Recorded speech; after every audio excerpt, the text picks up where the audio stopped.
Welcome to Manhwa Recaps, spoilers ahead, watch out, and take care. Huge shout out and special thanks to the channel members. The manhwa starts with a demon castle. We then hear a man laughing, saying that he can't believe a mere lowly creature dared to come all the way here with that filthy body, but that he admires his skill. He begins releasing one hell of a killing intent, and we learn that the man he is talking to is the Archduke of Steel. This is the Demon King, ranking number 7. Named Parza. The Archduke of Steel smiles, telling him to shut up, as his era ends today. We learn his name is Han Jae-woo. He charges forward using the Empire Sword, 12th form, called Slayer.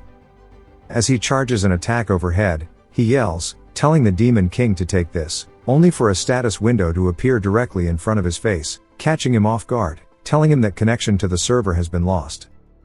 Parza laughs, saying that he's full of flaws. Jae-woo tells him to wait and stop, and starts to get embarrassed, as he has now failed the Warburg's Parza raid, and that the warrior Jae-woo failed to clear.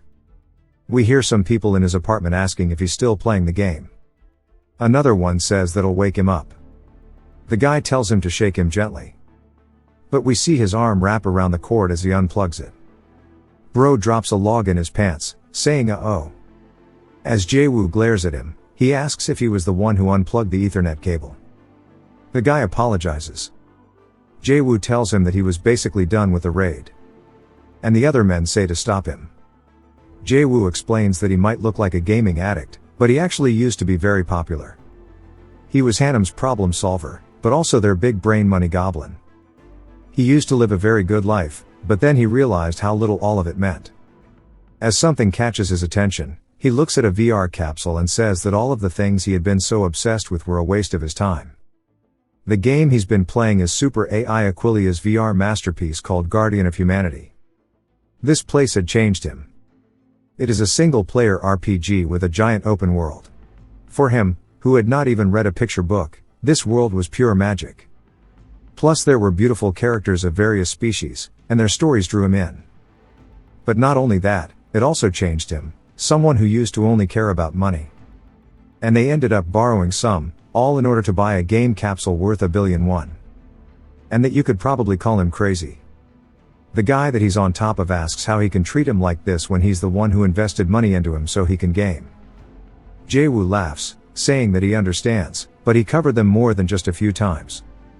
One of them was caught golfing behind his wife's back, another one was running 2 jobs behind the company's back, and one was simping for VTubers for 10 years. He's had his boys' backs. Bullcut asks if he really thinks he's the one to talk when he borrowed $1 billion just for a game. Jae-woo glares at him, and the guy instantly folds, saying that he didn't mean it. And they ask how he's going to pay that back just by writing a walkthrough guide for others. As he went through struggle after struggle after struggle within the game, figuring things out, we see him typing away at his keyboard. He opens up his bank book, and we see a bunch of negative withdrawals to the point where he's practically out of money. The guys tell him to just work with them again, as he is Hanmom's problem solver after all. Jae-woo says no. He hasn't even seen the ending of the game yet. The true ending that nobody has been able to reach. Reaching the true ending is the least he can do to repay this world for having taught him so much. He tells them that the workday is over, and to go home. They ask about the interest he has to pay, and that they're still believing in him. As he closes the door, he turns back around, heading over to his capsule. He immediately boots up the game, as he logs into the world, specifically in the Baird Cathedral. It says due to his death he is suspended from actions for 22 hours. He says he forgot he got disconnected, but he wonders how he's meant to earn money. We hear a woman saying that he looks like he's struggling with something, and when he turns, she starts to spawn in directly behind him. He asks her who she is, and she says that her name is Aquilia. She is the game master of Guardians of Humanity. He starts laughing, asking if this kid is being serious. She says that he should not judge a book by its cover. He says that she is his type. Oh God.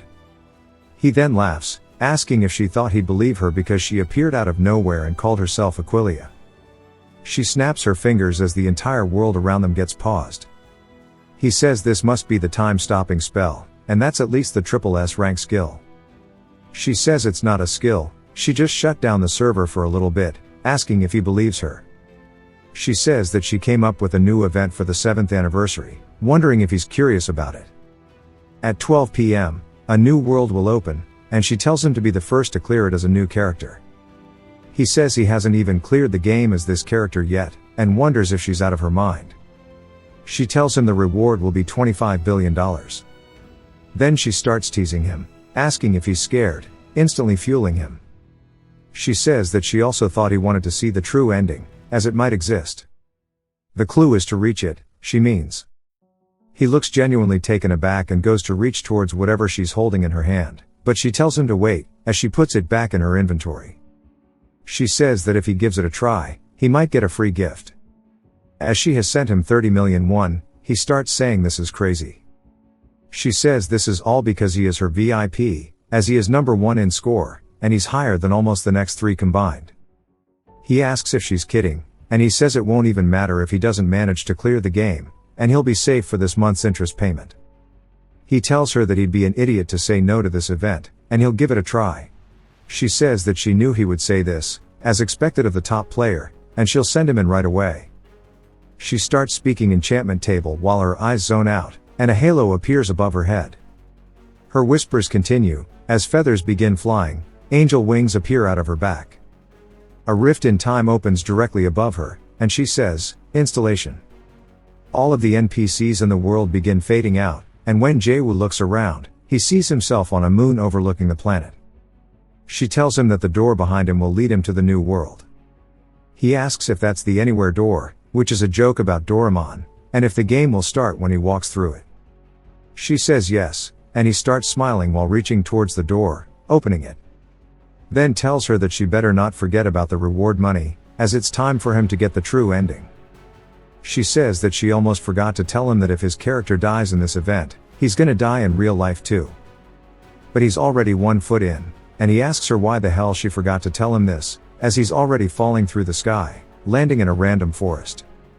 He wonders why it hurts, because he's in the game, but also if that girl was really serious about him dying. He starts shaking, pissed, but says that he'll do this shit just to show her up. It is time for the former Archduke of Steel to start the game.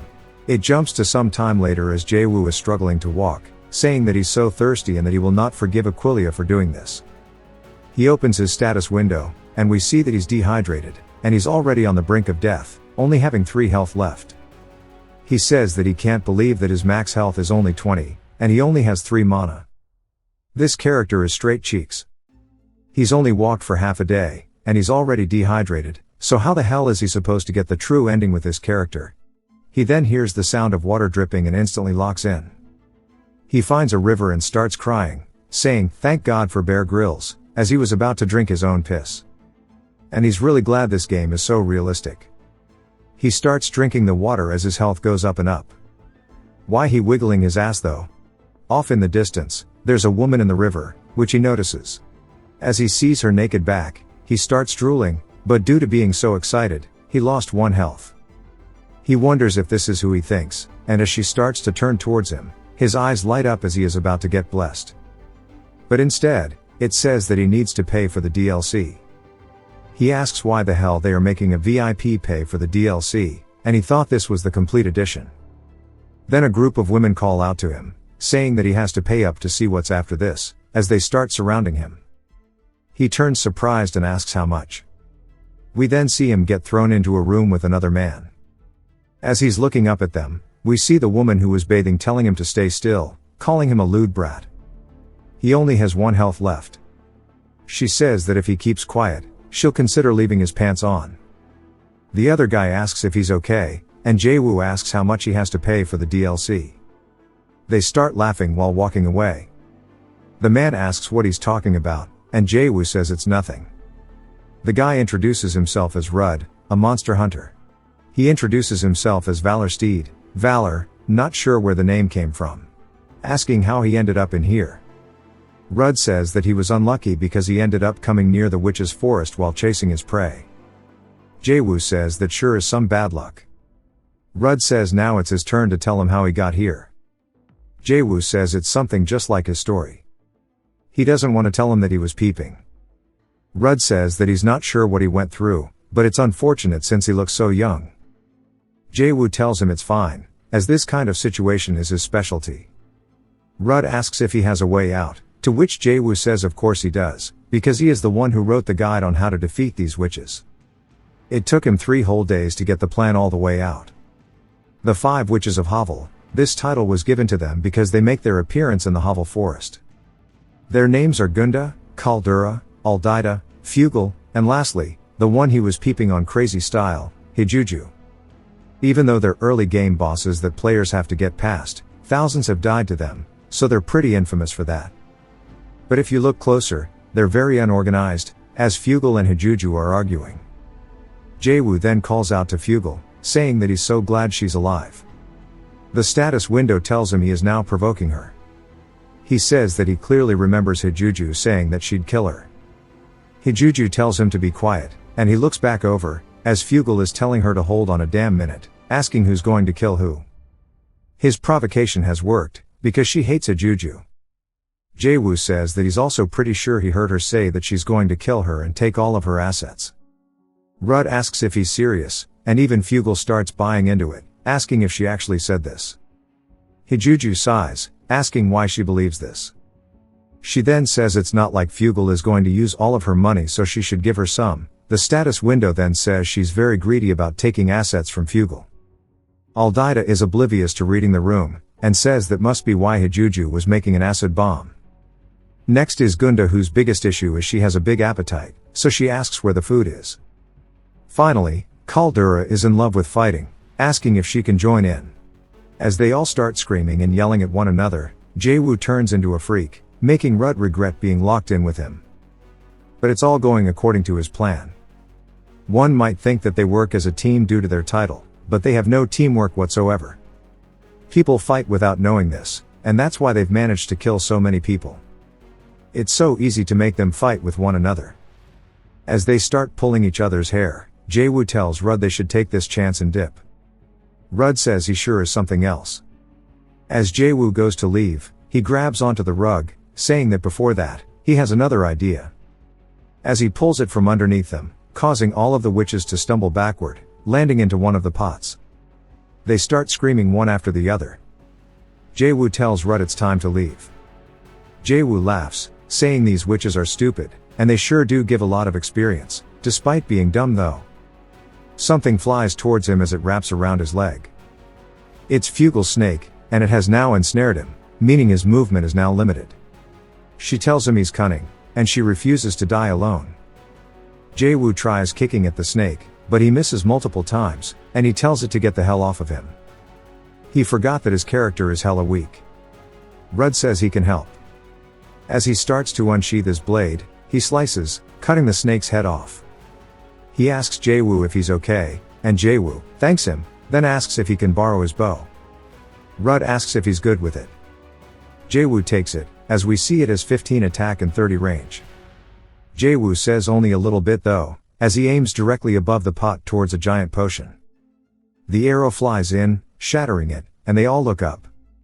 Hijuju says that's no good, and starts shaking. Fugel asks what that is.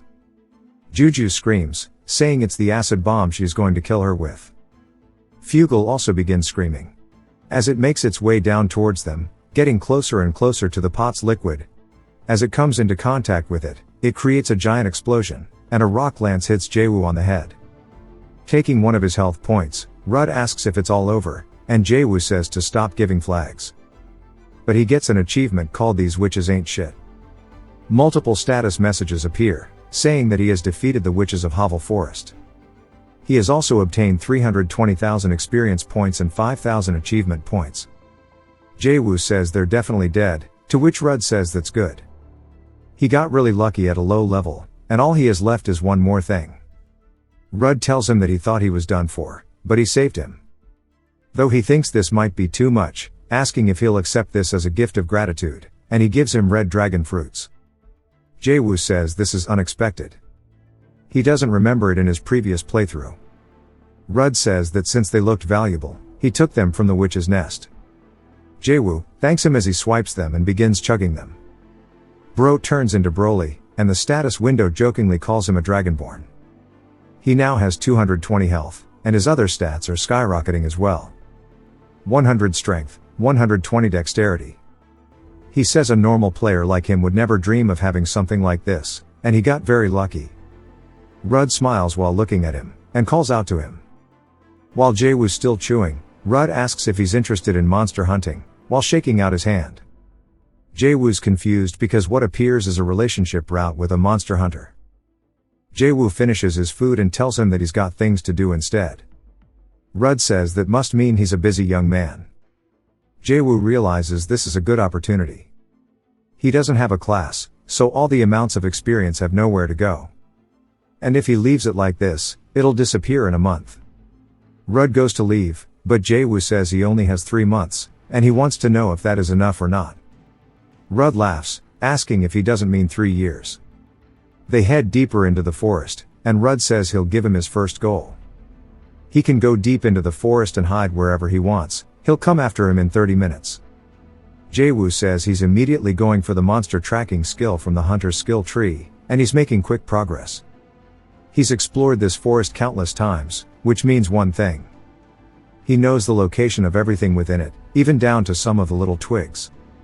These dense trees that throw off your sense of direction mean nothing to him. There are poisonous spores from the scattered toxic mushrooms and ferocious beasts even more dangerous than the witches. Most of it is already imprinted into his mind. Plus with the red dragon fruit, his physical abilities are nearly maxed out for him currently. So he won't be found too easily. At least that's what he thought, as he's looking up anxiously. Rud says peekaboo. Jae-woo is confused, and Rud says that was 50 points. But because of his passionate effort, he'll give him 10 bonus points. Jae-woo asks how the hell he did it, and Rud says that his face is full of curiosity. It's been a while since he had a student this fun to teach. But they should give it their best shot. He has now completed the quest, the Hunter's Hazing, and it has now been updated to the Hunter's Trial, since he has acquired the Monster Hunter class. It also gives him the Herbalism skill, Intermediate Swordship skill, Survivalism, and Musket Shooting, as well as the Tracking skill, which he starts laughing at and puts on an evil face, saying he can't wait to work well with him. We get a whole 3-month time skip, and Rud says it's impressive he's mastered everything already. Jae-woo says that if he doesn't believe him, then he wants his master to go hide somewhere. Rud pats his shoulder, saying that he admires his spirit and he'll try hiding. But if he doesn't find him within an hour, then he's making dinner tonight. Jae-woo says of course, that he's looking forward to it, and when he leaves, Jae-woo smiles. Bro is actually just a villain. Rud begins climbing, saying that he's glad to have met such a great apprentice, even if it's late in life. But he shouldn't make it too hard for him, and if he just hides by the cliff, he won't find him in an hour. But as he's climbing up, we see Jae-woo pop into frame. Then he grabs onto his leg, and when Rud slowly turns down, he's making an oh shit face, and Jae-woo says peekaboo. Rud asks what the hell, and then he thinks it's a fluke, so he does it again, and again, and again. Rud says that he can't believe he mastered the skills he spent 5 years learning in 3 months. He heads deep into a cave this time, saying there's no way he'd find him. And he looks nervous as he gets deeper in. He says that this is a hellhound's nest after all. Jae-woo laughs, saying that tip number 1 from the Guardian of Humanity is that even earthquakes won't wake a sleeping hellhound. He asks if he passes, and Rud says he guesses, and he congratulates him, saying that he mastered the skills super well. Jae-woo says it's to do with his teachings, but Rud says it's just his talent. Instead, it was because Jae-woo maxed out all of the skills using the witch's experience from when they met. Rud tells him that's really incredible, and he even remembered all of the monster ecology tips he gave him. But he doesn't remember teaching him about hellhounds. Jae-woo says it's because he's the actual author of monster ecology. Rud laughs loudly, saying that he's never met anyone like him before, and he's definitely going to go far. But he's curious as to what he'll do now, and if it will be that task he mentioned beforehand. Jae-woo says the first things first is he's going to make tons of money, as everything starts with cash. Rud tells him that's good, because he has a close friend working as a mercenary, and he can try that. Jae-woo thinks about it, as that's a pretty intriguing proposal. Mercenary work is the go-to for early income. More importantly, it's free and flexible, and if he's lucky, he might even meet the guardians of this game. Rud tells him to take this, as it's his old mercenary badge, and with this, his friend will recognize him. He then wishes him luck, calling him Valor, and Jaewoo thanks him. He says with this, he even defeated the witches and gained a class, and this is a perfect start. At this rate, even a true ending might not be too far out of reach. As he looks down at his hand, he recalls Aquilia's words, about if he is also wanting to see what it is, saying maybe it does exist, a clue to the true ending. He goes to log out, but it's crossed out. He says that he never knows when he'll die, but it sure is exhilarating. He'll make full use of this tension. He slaps his face, telling her to wait, as he'll reach the true ending. He has now completed the quest, Hunter's Trial, and now on a new one to join the Mercenary Guild. On the moon, watching all of this from a tiny little TV, Aquilia is losing her shit, saying that sure was priceless, and she's glad she kept an eye on him. Somebody appears behind her, asking if that's them, saying that he's definitely not an ordinary guy. Aquilia starts blushing a little bit, asking the other woman if she's into him or something. And we see another deity, named Valfura. Valfura says that she is a god, wondering why she's supposed to look at a human she's meant to protect in that way. Aquilia says why not, since he's cute. Valfura doesn't even laugh at her joke, and Aquilia says she's always so serious. She used to be more fun back in the day. Valfura tells her that was a long time ago. Asking if she really paid off all of his debt. She says that was settled ages ago. Valfura says that's low-key a little messed up, as he doesn't know his debts are paid, and he's still working for it. Aquilia says that's the fun of it, to which Valfura says she's ruthless. Aquilia tells her that it's super entertaining and to look at him, as she's still blushing. She says that he's so full of life. Valfura calls her awful, and Aquilia thanks her. Valfura then asks if he's part of her plan as well, or just her plaything. Aquilia thinks about it for a minute and adjusts her seating position, saying that he's more like a promising talent, and her eyes look a little yandere. And she says that she just wants to keep watching him. Back to Jaewoo, he sighs, saying his legs hurt as he falls to the ground, exhausted. He wonders why this forest is so damn big. It's only with his current stats that he can make it out in half a day, but it's time to move, as the mercenary corps is waiting in this town directly in front of him. A bell rings, and some women in maid outfits welcome him to Francois, the best tavern in Frankfurt. They ask how they can help him. He says that he's looking for someone, and one of the waitresses says that they'll show him to a seat. He says that as expected, the tavern is the classic spot for intel gathering. It has drinks, lively folks, and the smell of good-ass food. If any place could get him info on the mercenaries, it would be here. And people always talk more when they're in a good mood. And above all, the waitresses are mad cute. Jaewoo then asks if anybody here knows someone by the name of Rabies Schultz. The good mood immediately falls deathly quiet, and they all freeze up. One of the waitresses tells him that name is forbidden around here. Jaewoo asks why, and the other one is freaking out as well. She says that he's too dangerous. Her boyfriend got involved with him once, and he came back a mummy on the brink of death. Jaewoo starts freaking out, and two old-ass dudes start talking to one another about their adventures, and Jaewoo just wonders who the hell Rudd introduced him to. The waitress says that he needs to run away, as he'll be here any minute.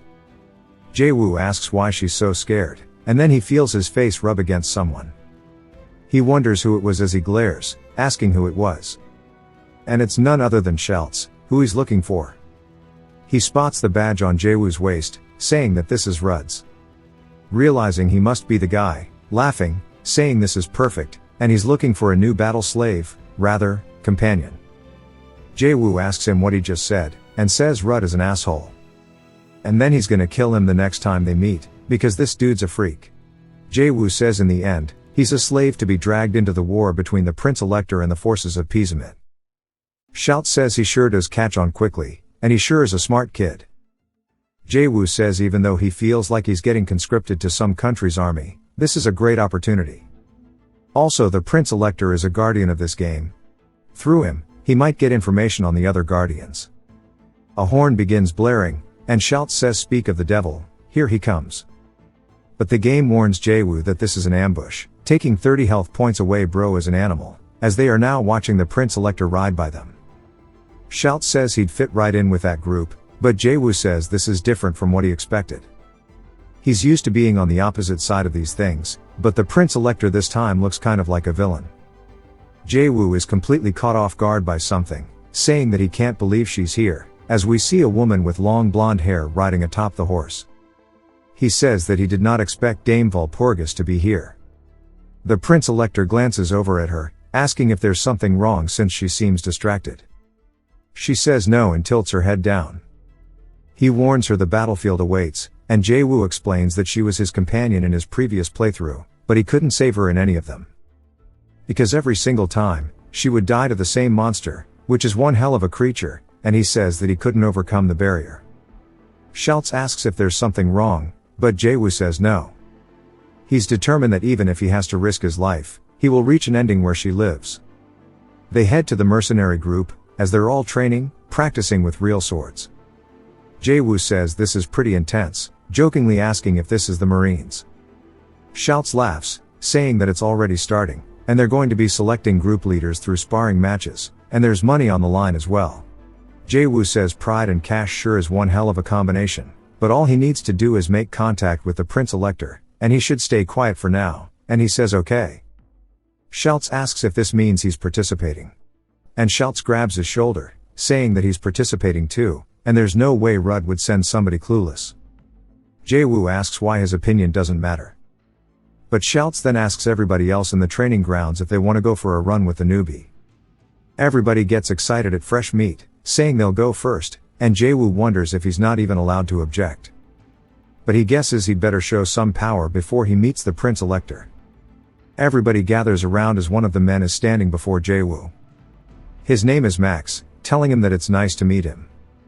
He wonders what's with his body though, since he looks like a twig. Jae-woo says that bro's shirt has run his mouth, and his body gets thousands of likes on Instagram.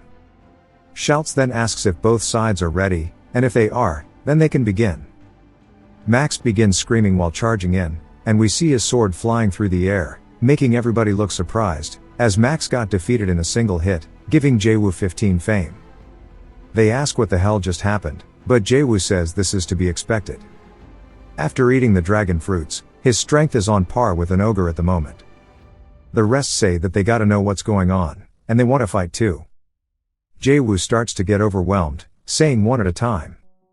He uses his intermediate swordsmanship to defeat one of them, gaining 15 fame. Then ties one up, what the hell? Then headbutts another. Some bald guy tells them that this is getting ridiculous, and they're all embarrassing themselves against a rookie. His name is Charlotte, even though he's built like a professional bodybuilder.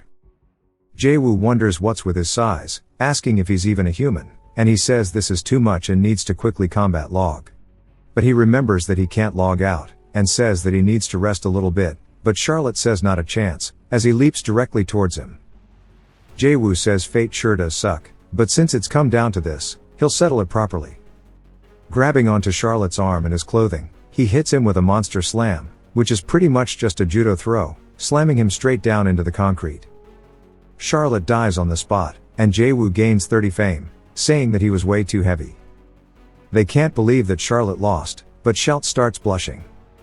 They start gathering around, telling him that he's a monster for beating Charlotte, and while he's scrawny, he's got a crazy body, but they also want to fight. Schultz tells everybody to move aside, as he starts laughing evilly. Jae-woo says that he must be nice to him because he's his friend's apprentice, but rather, Schultz is saying that he's chosen, and he's going to be the new group leader for this battle. Jae-woo starts having an existential crisis, as everybody cheers him on. They start donning armor. Jae-woo wonders what the hell he's gotten roped into, as he has now completed the Join the Mercenary quest, and the new one is to retake Harfheim Hill. We are then taken to an actual war that's about to take place. Schultz yells, "Charge!" as a whole group of men begin running forward towards some monsters on the other side. Jae-woo is there as well, as we see him cutting the head off one of them. He says right now they are aligned with the Prince Elector's forces. They are in a direct standoff against the Orc army of the Demon King. But their mission is simple. They need to steal the enemy commander's military flag. The plan is when their force breaks through the enemy's tight formation, they will squeeze through the gaps and completely collapse their lines. But these are the proud orcs. They are not only strong, but their coordination is the best on the continent. And now, as for Jae-woo, it's his job as a group leader to stop them, As two of them begin to come in for attacks, he starts bobbing and weaving between them. He wonders why the hell this is his job as a group leader, saying this shit is ridiculous. As he begins cutting through them, he says that he was just planning to snag some military merit, but run away after. At the orc camp, one of them is informing the captain that their spearmen are falling apart. He tells them that's ridiculous, and there's no way their elite spearmen would be falling. He takes the spyglass, saying he needs to peep this shit himself. As he starts taking a look, he's a little confused, wondering what the hell he's looking at. As he sees Charlotte and the rest of the boys running forward, he begins sweating nervously, and he tells them all to form ranks and line up the musket riflers.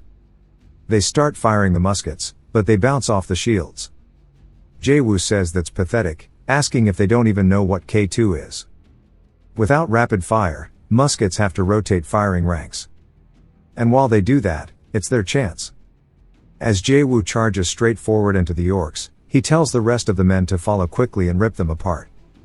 One of the orcs says that he can't believe that everybody's getting blasted away by the one that looks like a shrimp, and that these bastards are definitely not human, but he can't let them take this, as this flag carries the proud history of their entire tribe.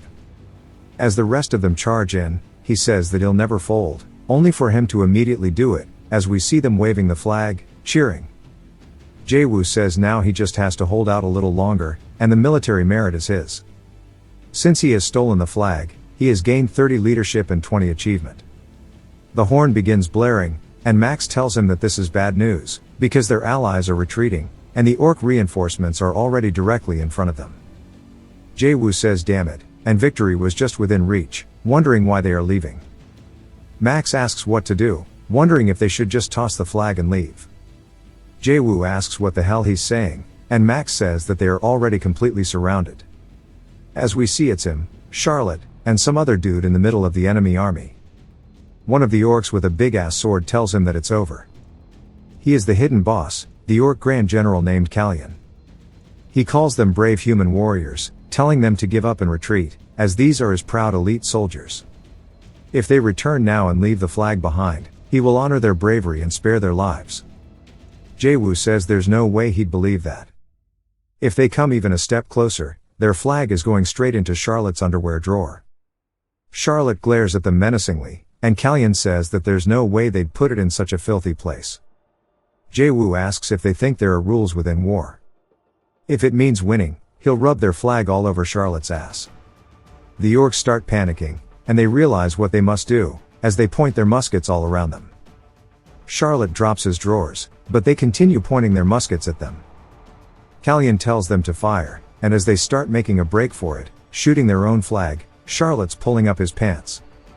Jae-woo's intimidation has failed, and he says in his previous playthroughs, they never let go of their flag so easily. Realizing this is bad, he looks over, seeing a lot of his men catching strays, and he says that they actually brought out the Grand General, which is cheating, and there's no way he can take that monster with his current fame and rank. He starts panicking, wondering what to do. Recalling his past adventures with his former party members, Aquilia's words still echo through his head, that if he dies in game, he dies in real life, makes you wonder if it's just another world since she's a god. His heart begins to sink, and Max says he needs to give them orders or they're going to be wiped out. Jae-woo says he forgot, and he starts shaking like crazy, before erupting full-blown laughing. They tell him he's lost it. Jae-woo grabs the trumpet, and Charlotte tells him that reinforcements aren't coming anymore. Jae-woo tells him to watch. He takes a deep breath before blowing the hell out of it. Max says that's the wrong direction from where their allies are, and Jae-woo says he knows, they just need to block the bullets. He tells Aquilia they're even, and if she's got any sense, she won't abandon him, after all, he's still a VIP. One of the orcs tells them to charge forward, as one of them leaps directly overhead, going to kill Jae-woo. As the spear gets closer and closer to his face, something flies by, piercing the orc's throat, as we see somebody riding on a horseback above them all. It's none other than Dame Vulporgus, soaring through the air. She lands beside Jae-woo and the boys as if she was a Valkyrie, and tells them not to give up, and raise their swords. Kalyan then yells, telling his troops not to interfere, as this is gonna be a fight between him and the Countess, who is none other than Vulporgus, and that this will be a noble duel. She tells him that he's a true man, as she thrusts towards his head, which he dodges. They start clashing blades with one another, sending sparks flying. Jae-woo said it's amazing that they're evenly matched, even though Vulporgus is still in the early stages of the story. She's already this strong. She blows his sword backward, sending out a powerful shockwave. Something then catches him off guard. She's sweeping through the air, coming in with a kick, hitting him straight in the face, sending blood flying. He goes to regain his posture and laughs, saying as expected, she's incredible. It's not just her swordsmanship, but her hand-to-hand combat is also unbelievable, and she must be with the Sisterhood of Valpurgia. But it makes a lot of sense. She tells him that she serves God with a devout heart. He laughs, asking if that's so, and she tells him that it's getting late. She dashes forward, and they clash swords with one another yet again. Kalyan begins smiling and grits his teeth as he slams his sword downward into the ground, shattering it, but overhead is Vulporgus. Coming in from the top rope, she swings her sword down, hitting him straight in the back of the head, causing him to fall to his knees. He tells her it was a good match before he collapses to the ground. As the orcs start taking away their captain and retreating, Jae-woo just stares in amazement. He says that he can't believe that she took him out in a single strike, but as expected of her. As the orcs begin running away, leaving them there, she asks if he's the leader of the mercenaries here, and that she could feel his courage even from afar, and she introduces herself. He shakes her hand, introducing himself as well, saying it's nice to meet her. She says likewise, and we see that she has respect towards him. He tells her that if she had not come, they would all be dead at this moment. He is no longer the Archduke, and he should have been more cautious. She asks why he's hanging his head so low and points to the side, as all the boys start running over, calling out to their leader. Max tells him to look, as they still have the flag. Jae-woo starts to feel his heart racing and recalls how they nearly almost just all died together, and he starts shaking, and he screams, saying that this is how it should be, and that this is exhilarating. Back to the tavern, a little girl opens the door, screaming out for Charlotte. We see her looking anxious as Charlotte's pigging out. She asks if he went to another war, and if he's hurt. He tells her that he's fine, and he calls her Bap. Jae-woo asks if that's his daughter. Schultz asks what the hell he's talking about, as Charlotte is only 15. What the helly? That girl is his younger sister, Baptiste. Jae-woo says nah, no way. And she starts begging Jae-woo to pay for Charlotte's medical bills, but he has been struck with the ailment, confusion. Charlotte says that it's thanks to him that they came back alive. And everybody else starts jumping in, saying that it's true, and that they were saved because of him. Jae-woo tells them just to eat the damn food, but because he's embarrassed, they notice him blushing and start telling him how cute it is. But then Vulporgus opens the door, calling out to him, bro is still blushing. He smiles looking at her, and we see her panting for some reason. She takes him to the Harfheim forward base, and she says that the elector himself has summoned him, and it sounds like he intends to reward him with military honors. And it sure is wonderful, as a mercenary, this is the highest honor he can receive. He says that she's different from the Vulporgus he knows, and she's more cheerful. He tells her that she seems happier than he is. She tells him that he can call her by her name, and he says okay. She tells him to look over, as these are the soldiers whose lives were saved by his efforts. Without his bravery, all of them would have died. They're citizens of the Empire, and they're alive, thanks to him. So what other reason does she need to be happy? He says that he understands now. Back in the game, there was a moment that she stood up for him, and he says that she hasn't changed at all. Only their relationship has changed. Rather it's because he's just a mercenary. She tells the elector that she has brought him. He tells her good work and says that he must be the one they call Valor, and he introduces himself as the elector. And we learn that his name is Philip. Jae-woo says it's an honor to meet him, and this is what it's like to face a true guardian, and the pressure sure is overwhelming. Philip says that they are the one he is calling the Reaper of the Field. His courage was impressive, and he's brave like a lion. Jae-woo tells him he flatters him, but Philip says nonsense. A man of merit deserves recognition, and he shall award him. His comrades, 100 florins. As for him, 300 florins.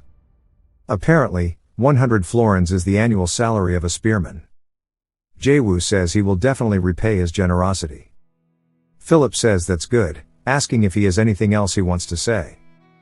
Jae-woo tells him he has a request, asking if he can tell him. Philip says to go for it. And Jae-woo says he would like to regroup with his comrades and rest at Weitenbayer. And he says yes. Philip tells him that's pretty far from the warfront, but he'll grant him his request. He can take a wagon from the supply and use it as needed. Jae-woo thanks him, and Philip asks if there's anything else. Jae-woo says normally he would step back at this point. He looks over to his side. Vulporgus smiles. So does he. And he says that he has something he's curious about. Philip tells him to go ahead and ask, while releasing some killing intent. And Jae-woo sweats a bit, nervously asking what his thoughts on the war is. Everybody in the room starts murmuring between one another. Even Vulporgus looks a bit anxious. Jae-woo says as expected, it threw everybody off, but it can't be helped, as he's just a lowly mercenary.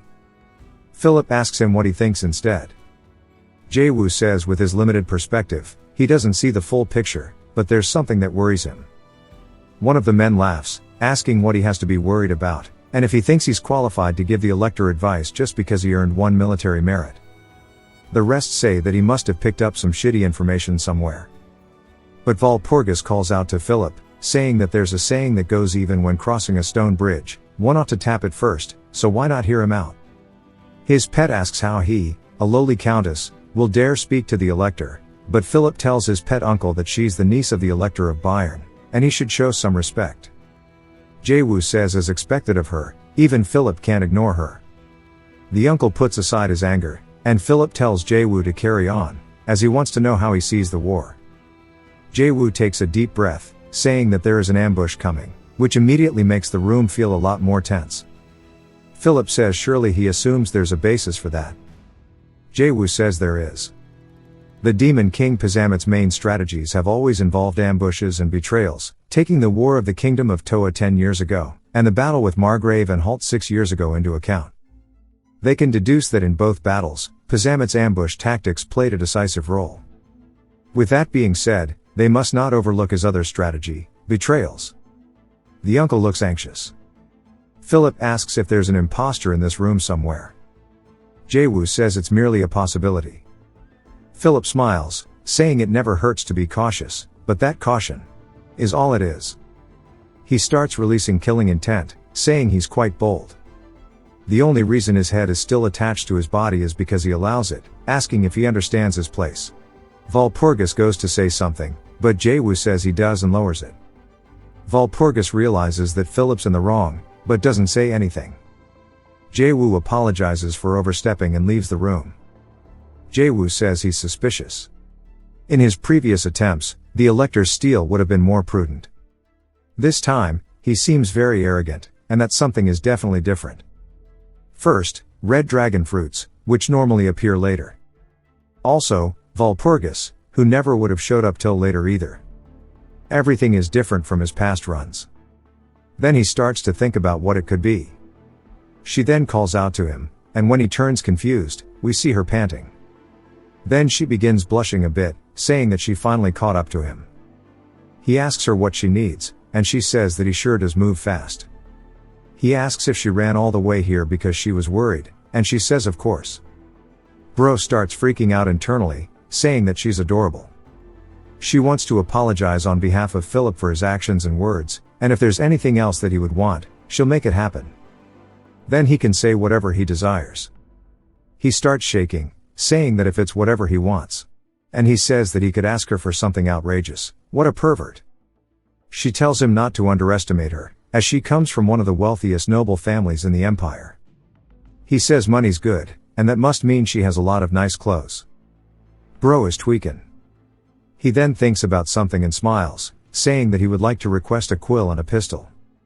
She asks if that's really all he wants, as this is a once-in-a-lifetime opportunity. He says that he's fine with it. His dream is to be a cavalryman, and he plans to use the opportunity to learn horseback riding, and the pistol is kind of his dream. As he's holding back his manly tears, she asks why he's crying, and he says that she would never understand. She says that she's never seen someone so unselfish before. She just doesn't realize how much he's given up, but she says this isn't the place for that kind of talk, and she grabs his hand, saying that she'll show him. He can't believe that there's this side to her, and he starts blushing. Bro is definitely completely folded. Sometime later, he's back at the battlefield between Philip and Pazamet. Philip says that today is the day he will finally kill him, and Pazamet asks if someone can kill him already, as his breath fucking reeks. One of his assistants appears, saying that preparations for war is complete, and Pazamet says well done. The man then asks if he really plans on using hexax. Pazamet, annoyed, asks why he's bringing this up again. The man warns him that hexax is way too cruel. If they capture Philip, he will be a valuable hostage, but if they hand him over to that perverted lunatic, there's no telling what will happen. Pazamet says that he'll handle it himself, as his ring starts buzzing. He tells her that he answers it, and she starts calling out to him, saying that she's ready to go. He tells her good work, and to stay sharp. And then he looks a bit anxious, telling her to go easy this time, as we see Hexax, asking what he's talking about. She asks when she's ever gone too far, and he says always. She starts laughing and twirling, saying that she always takes it really easy, and she has never once taken it too far. They realize that she's an absolute freak, and there's nothing to reason with. It jumps to Jaewoo while riding through the forest, saying that this is incredible. This horse, Philly, has got crazy speed, and he can't believe there was a spare riding horse. It's definitely befitting of a gift from Vulporgus. She's even given him a potion that's expensive too, as it's worth 1,000 florins. He says that's the price of a whole building, and it will completely heal any wound. An explosion occurs behind him, and he says it's already started, so he needs to hurry. Even someone like Philip can't handle this war. He'll probably charge in like a fool off guard. That's definitely what's going to happen, as we see Philip injured already, with his uncle being best friends with Pazamet. As they're glaring down at him, Philip asks his uncle why he would betray them, yet he still calls himself a knight of the empire. His uncle says that he doesn't understand the situation, and he should listen carefully. What he's done is to conspire to rebel against the emperor, and he, realizing this, decided to cooperate with Pazamet and arrest him for treason since he is the elector. He raises his thumb up to his 8 chins, asking if he understands the gravity of the situation he's in, making a gesture that he's going to kill him. Philip says nobody would believe such a ridiculous lie. Pazamet starts pushing his head under the floor of his foot, telling him to accept the reality, and he's nothing but a delusional lunatic. He tells his men to tie him up and snaps his fingers. As they run over with ropes, Philip tells them to stay away, as he is a noble elector. He begins crying. Pazamet tells his men to shut him up, as he is nosy. As Vulporgus flies in from above, she kicks Pazamet straight in the face, looking like she rocked his shit. But he manages to stand his ground. She tells the other knights with her to take this chance and escort Philip out of here. The uncle starts telling Pazamet that Philip is going to escape at this rate, and Pazamet tells him to shut up, because his voice is giving him a headache. On his ring, he tells Hexax that they're on their way. She asks if it's already time, and he asks if she isn't ready yet. She says that she is, she was just playing around. He tells her to get serious and lock back in, and she says of course, telling her boys that it's meal time, that they must be starving, as these are some weird looking dogs. As it's time for them to go and chew up their new toy. What they are chasing though is none other than Jaewoo on horseback. As he is using his pistol to shoot them, he says that she is going to be using zombie dogs. She wears down her opponent's strength with them, and then slowly devours them. As one of them leaps towards the back of him, he elbows the little chihuahua and then shoots it, hitting it with a 2-piece combo, saying that he knows her style. And it doesn't look like there are going to be many more over here, which means the rest are near Philip. He doesn't care about him, but what matters to him is Vulporgus. He starts riding forward, saying that he needs to hurry. As we see Philip riding away, with Vulporgus behind, and the dogs surrounding them. They start trying to cut off their exit. Philip says his mana control is off, and all because of Pazamet. And it sure is a filthy trick. Vulporgus yells, telling him it's dangerous. As he looks over, one of the dogs is leaping towards him, and he starts to drop a log in his pants. He cowers in fear, while Vulporgus cuts the dog's head off. She then starts to swing her leg, kicking its head far away. She asks if he's okay, to which he says yes. She says the area is unexplored territory here, so humans don't come here often, and he must be cautious. He then hears screams and turns, seeing one of his soldiers being eaten alive by the dogs. As they scream, reality sets in for Philip, and Vulporgus tells him to wait a little longer, but he yells out her name, saying they can just leave her behind instead. As they ride away, she begins to get devoured. Philip says he's different from her, his life and even hers carry vastly different importance. She wonders if this is really a noble, and starts to grit her teeth, saying that if only she had listened to what Jaewoo said back then, she could have handled the situation, and this is all their fault for ignoring him. Hexax tells them they are so amusing, as she wraps a thread around Vulporgus's throat and begins pulling at it. Vulporgus stretches her hand out to Philip, who is leaving her. He looks surprised, but he takes a single glance back before leaving, as she gets dragged away. Vulporgus falls off her horse and says they are damned with someone like him as an elector. She begins shaking, and Hexax stretches her whip out, saying that she's wrong and you need to be at least that strong to be an elector. For some reason, she calls her sister. What a plot twist. If you've watched till the end, comment, Overture, to let me know. Subscribe for more videos like this, leave a like or a comment to help the channel out. Thanks for watching.